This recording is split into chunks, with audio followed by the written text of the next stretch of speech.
नमस्कार. इन गोवाच्या या विशेष कार्यक्रमात आपलं स्वागत. माझ्यासोबत आहेत Pradeep Chatterjee. National platform for small scale fish workers या राष्ट्रव्यापी संघटनेचे समन्वयक आणि गोव्यामध्ये त्यांनी जी पश्चिम झोन अंतर्गत आज एकूण पश्चिम विभागीय राज्यातल्या मच्छीमारांसाठी एक परिषद आयोजित केलेली आहे. आजपासून ही परिषद सुरू झाली आहे आणि 2 दिवसीय या परिषदेमध्ये मच्छीमारांच्या ज्या काही विविध समस्या आहेत, मच्छीमारासमोरचे जे काही प्रश्न आहेत त्यावर चर्चा होणार आहे, शोध निबंध सादर होणार आहेत. या पार्श्वभूमीवर आम्ही चटर्जी साहेब यांच्याशी चर्चा करतो आहोत. नमस्ते सर. नमस्ते. आपने जो ये national platform for small scale fish workers union की तरफ से आपने जो ये वेस्टर्न जोन की यहाँ चर्चा रखी है, उसका उद्देश्य क्या है? और दूसरा मैं सवाल पूछूंगा कि अपने देश के अंदर मतलब जो कोस्ट लाइन फिशरमन है और इंटरनल भी फिशरमन है, इन सब के सामने आज के तारीख में क्या चैलेंजेस हैं? देखिए, हम लोगों को तो संगठन का नाम आप बता दिया. ये संगठन का नाम है national platform for small scale fish workers. तो ये नेशनल प्लेटफॉर्म तो पूरा देश का है और आज तक 20 राज्यों से कोई मछुआरे का ग्रुप, मछुआरे का संगठन हमारा साथ, छोटा मछुआरे का संगठन हमारा साथ जुड़ा हुआ है. तो इतने सारे जो संगठन है और 20 राज्यों में ये फैले हुए हैं, तो इन लोगों का साथ कम्युनिकेट करना, कम्युनिकेशन रखना और इन लोगों का साथ कोऑर्डिनेट करना, इनका एक्टिविटी को लेकर इसका समन्वय करना, ये सबको एक सेंटर से करना बहुत प्रॉब्लमेटिक होता है, बहुत मुसीबत होता है. तो ये मुसीबत को ओवरकम करने के लिए, निपटने के लिए हम लोग एक कौशल बनाया. क्या? देखिए, हम लोग का रीजनल सेंटर होना चाहिए. रीजनल सेंटर होगा तो हम लोग सेंटर से रीजनल सेंटर्स को साथ कम्युनिकेट करना सकेंगे और रीजनल सेंटर फिर भी वो जो स्टेट्स है उस स्टेट का साथ कम्युनिकेट करना सकेंगे, कोऑर्डिनेट करना सकेंगे. इसके बारे में यही हमारा हम लोग का पहला ये है, क्योंकि इससे हम लोग का जो मिलेगा वो क्या, हम लोग संगठनात्मक से, संगठन का ओर से और ज़्यादा ध्यान देना सकेंगे. जो मछुआरे का प्रॉब्लम्स होता है, जो मुसीबतें होते हैं, उनको बारे में, उनको हल करने के लिए, उनको एड्रेस करने के लिए हम और थोड़ा हम लोग को ये देना सकेगा, उपयोग करना सकेगा. अच्छा, ये है हमारा. ये 2 दिन जो ये परिषद हो रही है आज और कल, तो इसमें ये सिर्फ समस्या पर ही चर्चा होगी या और भी कोई आपका एजेंडा है? नहीं, समस्या तो है ही. समस्या पर चर्चा होगा समाधान के लिए.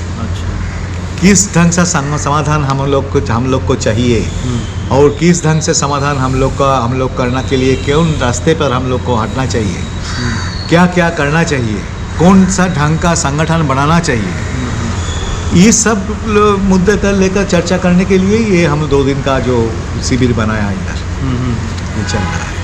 तो और आपने जो एक सवाल पूछा था, क्या कौन सा सबसे बड़ा मुसीबत है जो हमारा अंतर्देशीय मछुआरे है और समुद्री मछुआरे है, ये दोनों का सामने कौन सा सबसे बड़ा मुसीबत है?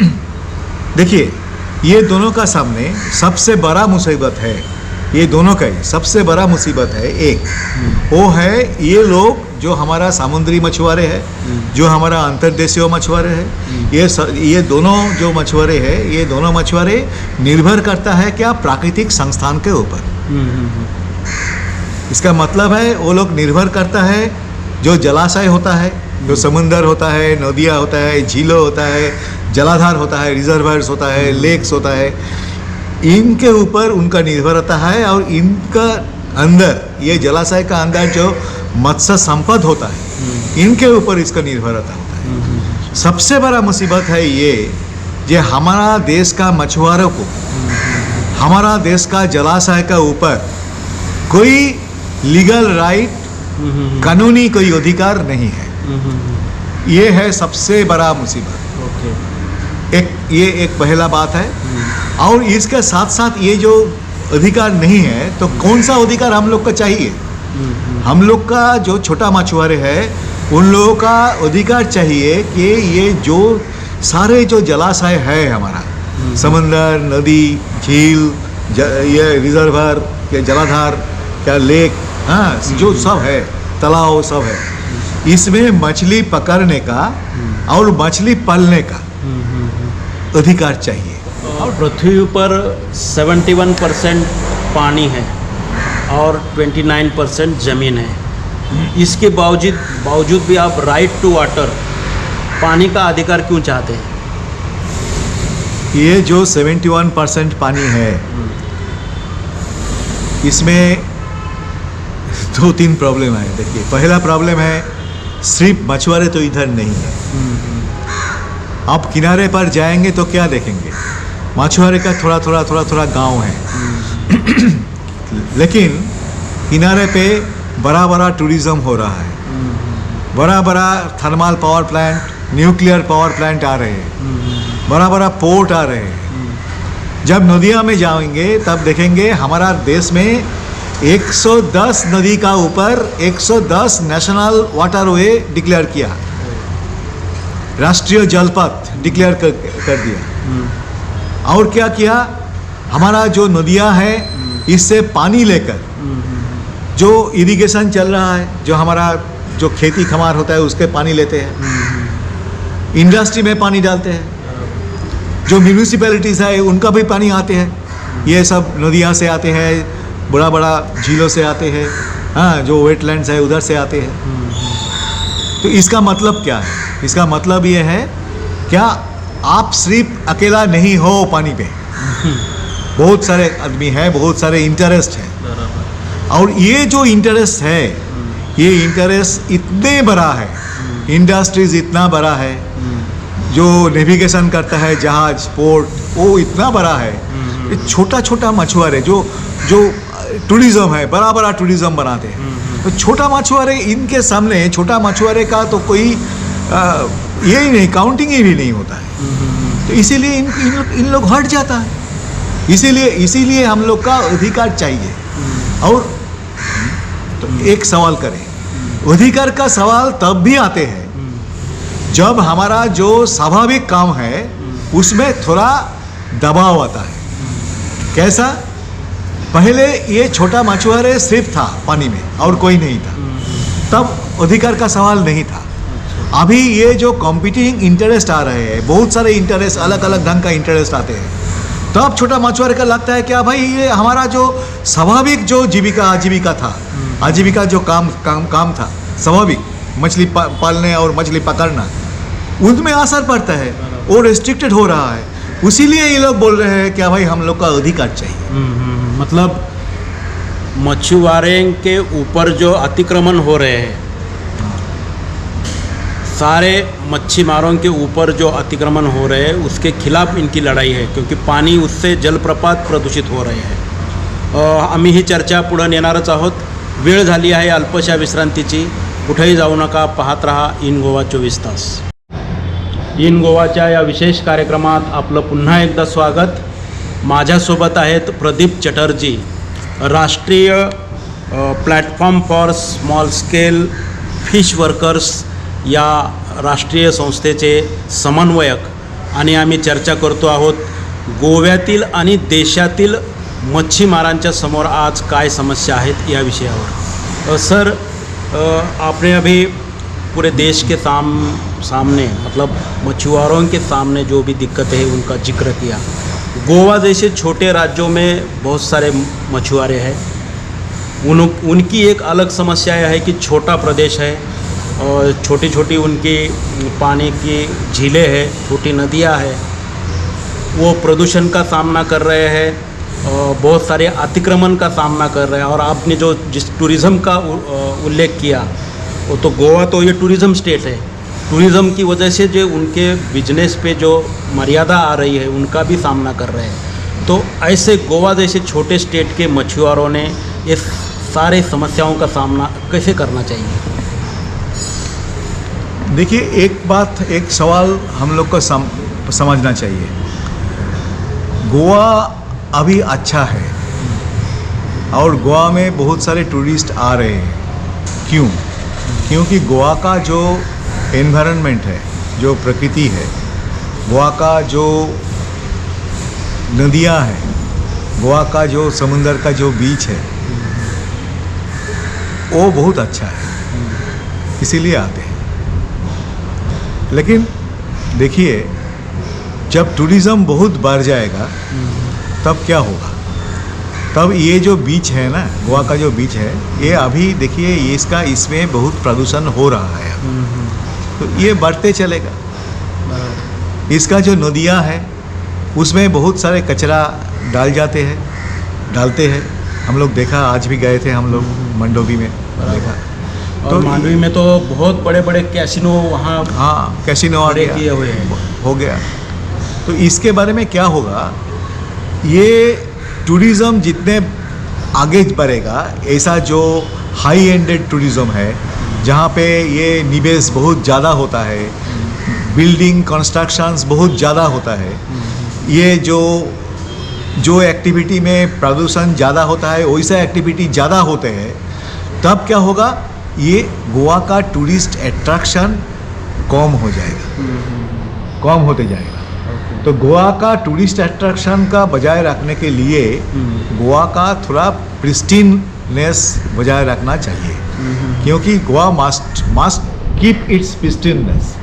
Otherwise, what will happen? The Goa's environment will go down, and once the environment goes down, it will fail to attract sufficient number of tourists. Number one. Then what to do? Then the government should have gone for community-based tourism, small-scale tourism, where people will not be given 5-star facilities, but they will be able to come to the nature. जो प्रकृति होता है उनका पास वो लोग जाना सकेंगे। प्रकृति का जो टच, जो स्पर्श होता है, जो टच होता है प्रकृति का जो टच होता है, वो स्पर्श जो होता है वो लेना सकेंगे, और उससे ही उनका अच्छा लगेगा, टूरिज्म का अच्छा लगेगा। और क्या करना सकता है? जो छोटा जो कम्युनिटी है, जो मछुआरे कम्युनिटी है, बीच पे रहते हैं, उन लोगों का भी इस्तेमाल करना सकता था। क्या भाई, चलो तुम लोग इन लोगों का थोड़ा इस्तेमाल करो, छोटा ग्रुप करके तुम इन लोगों का थोड़ा इस्तेमाल करो, हाँ। और तुम लोग, तुम्हारा जो नाव है, वो नाव को लेकर थोड़ा घुमाओ, दरिया में थोड़ा घुमाओ, नदी में थोड़ा घुमाओ। बड़ा कैसीनो होगा, बड़ा टूरिस्ट क्राफ्ट होगा, तो क्या होगा? उससे भी प्रदूषण होता है। तो ये सब करने से क्या होता था? ये अलग ढंग का अट्रैक्शन होता था गोवा का। और गोवा हमारा पूरा पृथ्वी में, पूरा हमारा वर्ल्ड में एक, कैसा बोलेगा मैंने, एक ज्वेल जैसा होता था। लेकिन अभी गोवा का क्या हो रहा है? गोवा वो आपका जो बैंकॉक जैसा होना रहता है, हाँ। तो ये तो बहुत खराब। अभी कैसीनो की वजह से वो भारत का लास वेगास बन रहा है। तो इसमें से हम लोगों का क्या होगा? टूरिस्ट अट्रैक्शन कम हो जाएगा। हमारा जो स्पेशलिटी था, जो वैशिष्ट्य था हमारा, वो हम लोग खो बैठेगा। अच्छा, तो इससे ये अगर समुंदर की मछली कम हो रही है, क्योंकि गोवा बहुत सारा आप डिपेंड दूसरे राज्यों पे कर रहा है कि दूसरे राज्यों से उसे इंपोर्ट करनी पड़ रही है मछली, तो ये मछली का उत्पादन बढ़ाने के और कोई नए तरीके आए हैं क्या? देखिए, समुंदर से दो तीन चीज़ है। गोवा का प्रॉब्लम है, गोवा का समुंदर से मछली लूट जा रहा है। कर्नाटक से, महाराष्ट्र से, गुजरात से ट्रॉलर्स, और जो बुल ट्रॉलर्स होता है, दोनों बड़ा नौका नाव से और ट्रॉल नेट को खींचते हैं।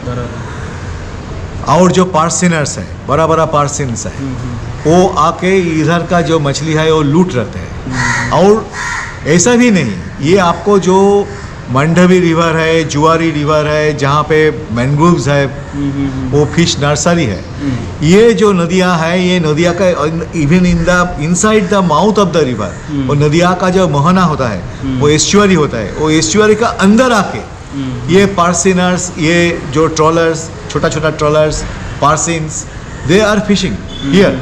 सो इससे क्या होता है? इससे क्या होता है? जो मछली का जो घर होता है, जो आवास स्थल होता है, वो नष्ट हो जा रहा है, वो उसका डिस्ट्रक्शन होता है। तो ये डिस्ट्रक्शन से क्या होता है, मछली कम हो जाएगा इधर, छोटा मछुआरे का मछली नहीं मिलते हैं। और ये जो कानून है वो कानून बोलते हैं क्या, हमारा जो किनारा का गोवा का जो किनारा है उसका 5 किलोमीटर तक बड़ा जो बोट है वो नहीं आएगा।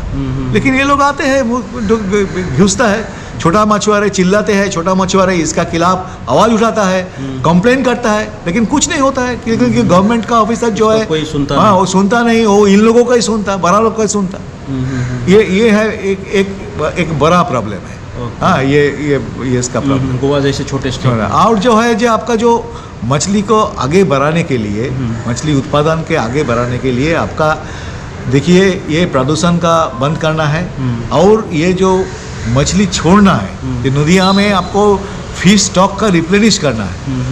तो ऐसा जो कार्यक्रम है ये सरकार को लेना है। म्हणजेच गोव्यातील मच्छीमारांचं भवितव्य लक्षात घेता त्यांच्या मच्छीमारीवर जे मोठमोठ्या ट्रॉलर्सचं अतिक्रमण चालू आहे, समुद्र खरवडणं जे काही बेकायदेशीरपणे सुरू आहे ते थांबलं पाहिजे, अशा प्रकारची सूचना प्रदीप चटर्जी हे इथं करतात। ही चर्चा आम्ही पुढे नेणारच आहोत।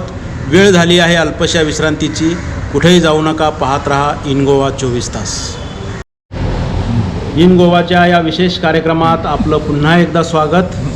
माझ्यासोबत आहेत प्रदीप चटर्जी आणि आम्ही चर्चा करतो आहोत या देशातील मच्छीमारांच्या समोर असलेली आव्हानं, संकट या विषयावर। सर, आपने देश के बारे में, गोवा के बारे में, यहाँ के मछुआरों के बारे में बहुत अच्छी चर्चा यहाँ की। आपकी संगठन की ओर से जो इंडियन मरीन फिशरीज बिल है 2021 का, इस बिल को विरोध किया जा रहा है। ये बिल क्या है और इसको क्यों विरोध किया जा रहा है? देखिए, हमारा देश का जो दरिया है, ये दरिया में हमारा मत्स्य क्षेत्र बड़ा मत्स्य क्षेत्र है, आप जानते हैं। बहुत सारे मछुआरे इधर मछली पकड़ते हैं, उनका आजीविका चलते हैं इसमें। ये जो मत्स्य क्षेत्र है इसका हमारा किनारा से 12 नॉटिकल माइल यानी 22 किलोमीटर तक इसको बोलते हैं टेरिटोरियल वाटर, क्या राज्यों का जल सीमा।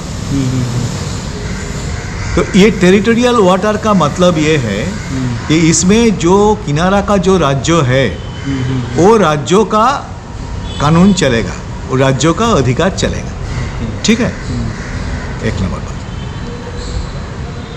ये जो हमारा 10 राज्यों है किनारा में, तो ये 10 राज्यों का हर राज्यों का हमारा समुद्री मत्स्य शिकार के लिए कानून है। लेकिन ये कानून का जो परिधि है, ये सीमा है, वो 12 नॉटिकल माइल यानी 22 किलोमीटर तक है।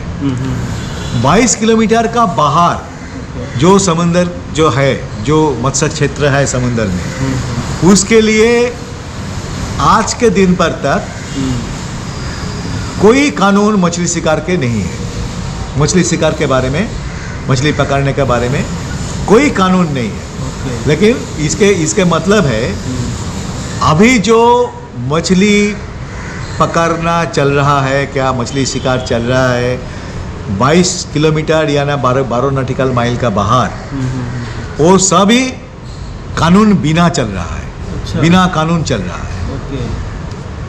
तो अभी क्या चल रहा है, जो बड़ा ट्रॉलर है, हमारा पर्सिन्स है, जो मैकेनाइज्ड बोट्स है, फिशिंग बोट्स है, वो लोग इसमें से सब मछली पकड़ रहा है और इसके वो सब लूट रहा है। छोटा मछुआरे का मछली नहीं मिलते हैं।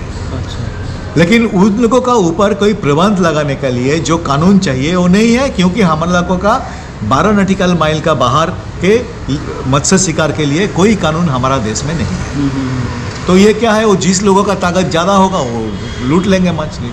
यही हो रहा है। इसीलिए हमारा छोटा मछुआरे बहुत दिन से ये मांग कर रहा था, क्या भाई हमारा जो 12 नॉटिकल माइल का बाहर जो हमारा EEZ है, जो हमारा एक्सक्लूसिव इकोनॉमिक जोन और जो हमारा निजी जो अर्थनैतिक क्षेत्र है हमारा देश का, उधर के लिए, उधर मछली पकड़ने के लिए हमारा एक कानून चाहिए, जिस कानून में छोटा मछुआरे का अग्राधिकार चाहिए, मछली पकड़ने के लिए अग्राधिकार चाहिए। सरकार ने एकदम कोई जवाब नहीं दिया, सरकार इनकार किया ये कानून करने के लिए। क्यों?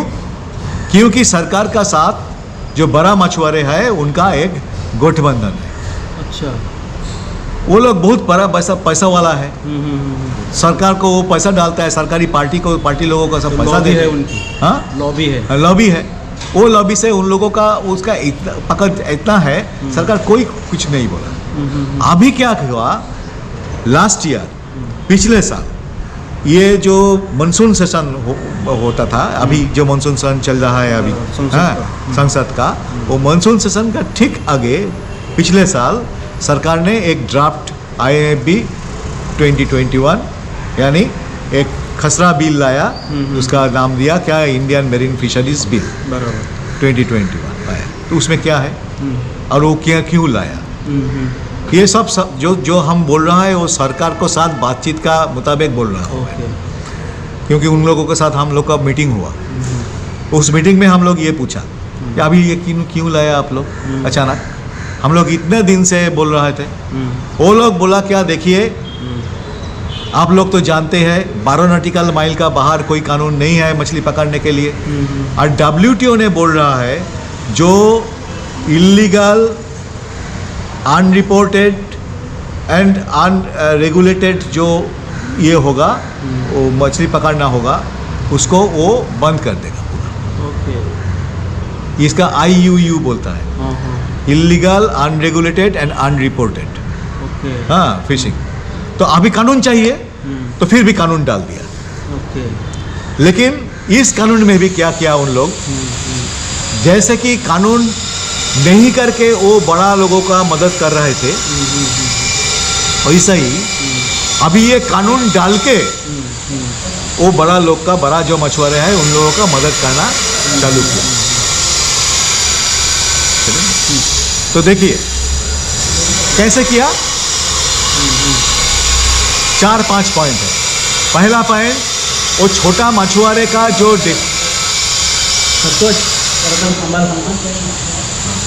संतोष ओ भाई आवाज चला 2 मिनटं थांब म्हणा। वो क्या किया, देखिए